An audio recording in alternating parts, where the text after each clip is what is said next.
অনুরাগের ছয় আজকের পর্বে রিভিউ নিয়ে বাংলা সিরিয়ালের সমস্যা এসে গেছে।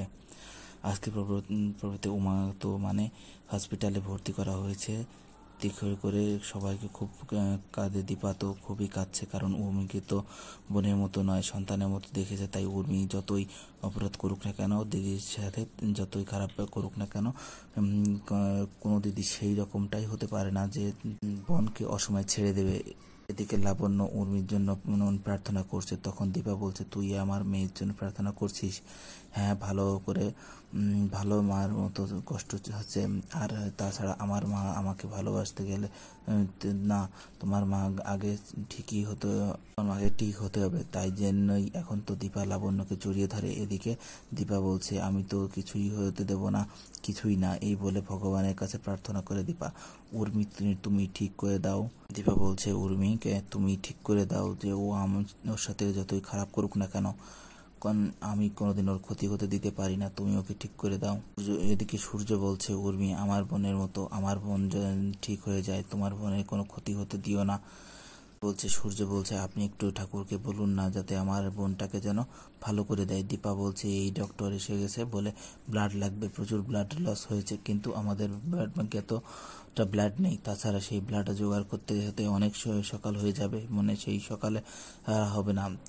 এতক্ষণে তো ওনাকে এইভাবে রাখা যাবে না, না হলে তো ওনাকে বাঁচানো যাবে না। দীপা বলছে, আমিও তো দিদি আমার রক্ত নিন। সূর্য বাবা বলছে, কিন্তু ও তো আমার নিজের বোন নয়। বলছে, আমার শরীরে একই রক্ত বইছে বাবা, আমার নিজের বোন না হলেও মনে একই মায়ের পেটের সন্তান না হলেও সন্তান তো একই বাবা, তাই ওদের রক্ত একই, ওদের শরীরে একই রক্ত বইছে বলে দীপা এই ডাক্তারকে বলছে। অবদিকে আমরা রক্ত নিন। এই ও দিদি ওই বলে ডাক্তার ওর সব রকম টেস্ট করতে শুরু করে। দীপা আরও রক্ত নেবে বলে তাকে রেডি হতে বলে। উর্মি তখন তাকিয়ে দীপাকে, ছোটবেলার উর্মি যে ওর সাথে হিংসেমো করতো, আবার মনে ওর আগে যে উর্মি ওর কাছে ক্ষমা চেয়েছে সমস্ত কথা ভাবছে। তখন উর্মি মাথায় হাত বুলিয়ে বলছে যে, বুনু, আমি তোর দিদি, আর আমি তোর দিদি হওয়ার কর্তব্য অবশ্যই পালন করবো। তুই যতই আমাকে ভুল বুঝিস না কেন, যতই খারাপ ভাবিস না কেন বা আমার ক্ষতি করার চেষ্টা করিস না কেন, আমি কোনোদিনই তোর বিপদে পড়তে দেব না। তাই বলছে। এরপর দীপার রক্ত দিতে থাকে, আর রুম দিকে তাকিয়ে মনে করছে, তুমি এমনটা কেন করলে? তুমি একবার আমার বলতে পারতি যে আমি তো এমনই তোকে সব দিয়ে দিতাম, কোনো করলি এরকম। এদিক তো রুডি নিজের হাতে নিজে হার মানবে না কিছুতেই, একেবারে নিজে কিছু ছাড় দেবে না। নিজের হারটা স্বীকার করতে পারছে না, আর পাগলের মতো করছে। আমি ওদিকে শেষ করে ফেলবো। রুডির মাও ওর পিছনে একদম অস্থির হয়ে যাচ্ছে। না রুডি, না, তুমি ছেড়ে দাও, ছেড়ে দাও, পারবে না, তুমি ওদের সাথে পারবে না, ছেড়ে দাও। দীপা সেনগুপ্ত যতদিন থাকবো ওই সেনগুপ্ত পরিবারের কোনো ক্ষতি হতে দেবে না। ছেড়ে দাও প্লিজ, ছেড়ে দাও, ওদেরকে ছেড়ে দাও বলছে বারবার। মম, আমি কিছুতেই ছাড়বো না, কিছুতেই না, আমি ওদের একদম শেষ করে দেবো। প্রথমে উর্মি সেনগুপ্ত, তারপর দীপা বলছে, প্লিজ রুডি, তুমি ছেড়ে দাও আমাকে।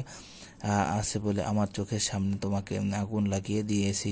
দীপা তো আমার মা হয়, কি করে দেখবো? বাবা মার কথা শোনা এভাবেই বলে। ইচ্ছে বুঝে রুটি তো সোনার পাত্র নয়, এরকম রাগ গুজে করে চলে যায় না। ও উর্মিকে আগে শেষ করবে, তারপর দীপাকে শেষ করবে। এরপর দীপা রুড়ি মার অবস্থি হয়ে যায়, এবং সে আমি কি করব ছেলেটাকে নিয়ে। এদিকে দীপা রক্ত দেওয়ার কথা দেয়, কিন্তু দীপা প্রচণ্ড উইক মনে হয়, শুয়ে পড়ে আর ঘুমিয়ে পড়ে, প্রচণ্ড উইক তার শরীরটা। তো ডক্টর বলছে, ঠিক আছে, উনি রেস্ট নিক। একদিকে বাইরে বেরিয়ে বলছে, উর্মি সেনগুপ্ত তখন আউট অফ ডেঞ্জার। তবে দীপা সেনগুপ্ত একটু অসুস্থ হয়ে পড়ছে, উনি রেস্ট নিচ্ছে, ঠিক আছে, আমার দেখে দেবো, আপনারা বরং বাড়ি চলে যান। বলে ডাক্তার চলে যায়। সূর্য বলছে, বাবা, বড় বোন ভালো হয়ে যাবে তো? হ্যাঁ, ভালো হয়ে যাবে।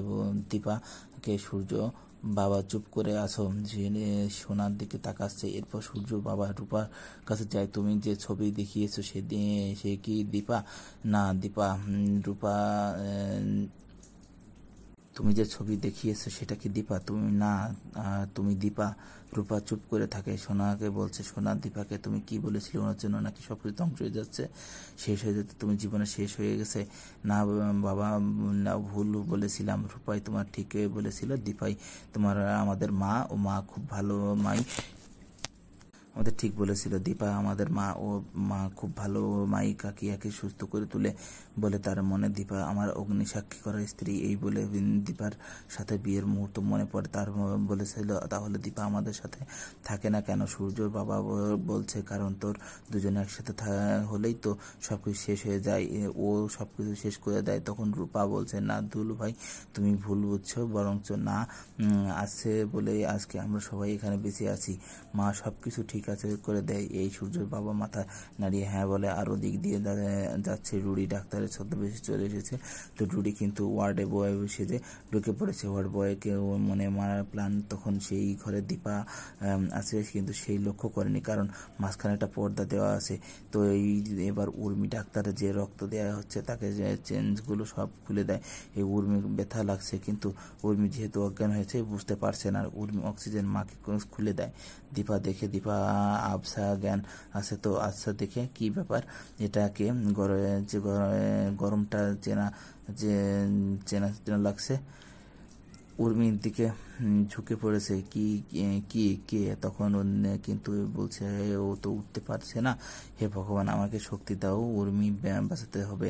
এই বলে ওখানে এদের ছুরি চাকুগুলো রেখে আছে তার অপারেশনে। সেই ছুরি নিয়ে সে খুব কষ্ট করে নামে বিছানা থেকে নিচে নেমে মাটিতে বসে ঘেসে যাচ্ছে। আর কি হাঁটতে পারছে না, দাঁড়াতে পারছে না। কি করে রুডির পায়ের মধ্যে চাকুটা গুজে দেয় একেবারে একদম বলে চিৎকার করে ওঠে রুডি। দীপা সেনগুপ্ত তখন কি করে এলো? তো দীপা তো পা জোর করে ধরে নিয়ে, শয়তান কি এইগুলো শক্তি পাচ্ছে না বলে? আমি তো শক্তি পাচ্ছি না, তো আটকাতে পারছি না। আর রুডি আটকানোর চেষ্টা করছে, তখন পারছে না। তখন দীপা মুখে স্প্রে করে দেয়, আর স্প্রেটি দিয়ে দীপা অজ্ঞান হয়ে যায়। রুডি হাসে, আর কাকা আগে মারবো দীপাকে না উর্মিকে, তারপর ঠিক করে সময় নেই। ঠিক পর ব্যথা করছে, রক্ত বেরোচ্ছে, ঠিক করে উর্মি নিয়ে যাবে। তখন স্ট্রেচারে নিজে লুকিয়ে উর্মিকে নিয়ে সবার সামনে দিয়ে নিয়ে যায়। তখন দেখে লাবণ্য দেখে কিন্তু বুঝতে পারে না, কিন্তু পায়ের দেখে রক্তচাপ মনে ওখানে রক্তচাপ পড়ে গেছে। লাবণ্য বলে, এটা কি গো রক্ত? তখন বাড়ির সবাই দেখে যে বলছে, তাই তো, এরকম ওই তো ঘরের থেকে বের হলো। তাহলে ওয়ার্ড বয় পায়ে এত লেগেছে, ও দাঁড়ালো না কেন? তখন থেকে গেল তো গেলেনি, আশ্চর্য। তখন ঘরে লেগেছে, তখন মিলে সবাই চলে দেখে আসি এই বলে ঘরে কাণ্ড। উর্মি বিছানায় নেই, আর সেন ওর মাকে দেখতে পেয়ে দেখে অবাক। মা এভাবে পড়ে আছে, আর ঘরের রক্ত দেখতে পেয়েছে। তখন ডাক্তার আসে, কি ব্যাপার, পেশেন্ট কই বলে সূর্যর বাবা বলছে, সেটা তো আমার জিজ্ঞাসা করছি। পেশেন্ট বড় বউ এভাবে পড়ে আছে, ওর ঘরে রক্ত, তাই বলছে। তো বুঝতে পারছি না, আমার পেশেন্টে নেই করিনি, পেশেন্ট তো রেস্ট করে নিচ্ছিল। এই বলে সবাই খুব চিন্তায় পড়ে যায়। দীপা একেবারে জ্ঞান হারিয়ে ফেলে। আর জ্ঞান ফিরতেই দীপা উর্মিকে বলেন যে তোর কানে করতে রুডি গাড়ি করে উর্মিকে নিয়ে যাচ্ছে, আর বলছে দীপা সেনগুপ্ত বোনকে বাঁচাতে তুই আসবেই। আর তখন শুরু হলো আমাদের আসল খেলা। সবাই চিন্তায় পড়ে গেছে। ওদিকে রুডি দীপাকে নিয়ে ফোন করছে। দীপা বলছে, আমার ফোনটা বাজছে, ফোন কোথায়? রিসিভ করে রূপা বলছে, কে?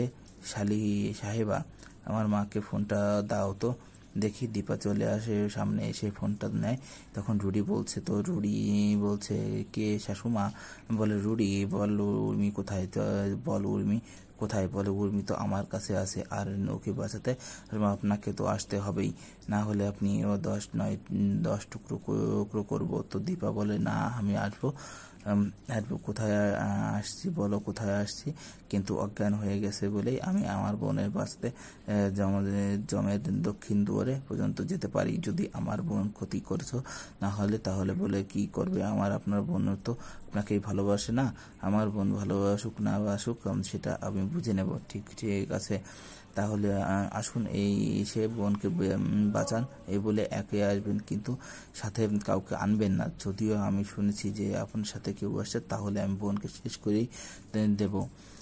যা কারণ করতেছি বোনকে কেন চুপ করে নেকামো বন্ধ করে চুপচাপ করে চলে আয়, তাই বলছে। উর্মির পরে জ্ঞান ফিরে উর্মি বলে যাচ্ছে আমার ছেড়ে দাও, আমাকে ছেড়ে দাও। তখন উর্মি দীপাকে শোনান, দীপা বলছে উর্মির কথা শুনে ফিরে তো চুপচাপ চলে আসো। দীপা বলছে আমি সবাই বোনকে বাঁচাতে আমি আসবো। এরপর কুন্তল এসে দেখে রুড়ি ওখানে আশেপাশে নেই, আর ওরকম ভাবে উর্মির অজ্ঞান অবস্থা পড়তেছে। কুন্তল বলে আর এইভাবে ব্যাগের মতো ছেড়ে রাখা রুড়ি কোথায় রু বলে, আর কেত্রে পড়ে আছে এইভাবে কোথায় পালাবে বলে, এখন কেত্রে পড়ে আছে বলে, যখন গায়ে জোর আসবে তখন যাও দাঁড়ি নিয়ে আসো এই বলে দড়ি নিয়ে আসে। দড়ি দিয়ে বাঁধে গুণতলায় অপারেশন করা শরীরে। উর্মি জোর করে ঝাঁকাচ্ছে, দড়ি বাঁধছে, এইভাবে টেনে হিঁচড়ে ওই অবস্থায় করছে। উর্মি তখন জ্ঞান ফিরেনি, তবে আস্তে আস্তে ফিরেছে। এরপরে বলছে এই চোখে চোখে খোলে, ঝাঁকে খুবই করে ঝাঁকাচ্ছে, চোখ খুলবি না, দাঁড়া, তোর চোখে খোলার ব্যবস্থা করছি, দাঁড়া এই বলে ওদিক থেকে ঝাঁকাচ্ছে, একদম বলছে চোখ খোল। উর্মি হাসছে, এবার হাসছে, কাঁদছে। কুন্তল দেখে অবাক, ফিরে তার কথা কিছুই বোঝা যাচ্ছে না, কি তুই হাসছিস না কাঁদছিস বলে। ওর এমনটা তো হওয়ার ছিল না, হওয়ার ছিল এটা তখন কর্ম এমন ফল, যে কর্ম করেছে আমাকে তো ফল ভোগ করতেই হবে। তাই বলছি উর্মি মানে এতদিন যে উর্মি গিল্ট ফিল যা করেছে তার জন্য সে গিল্ট ফিল করতেছে।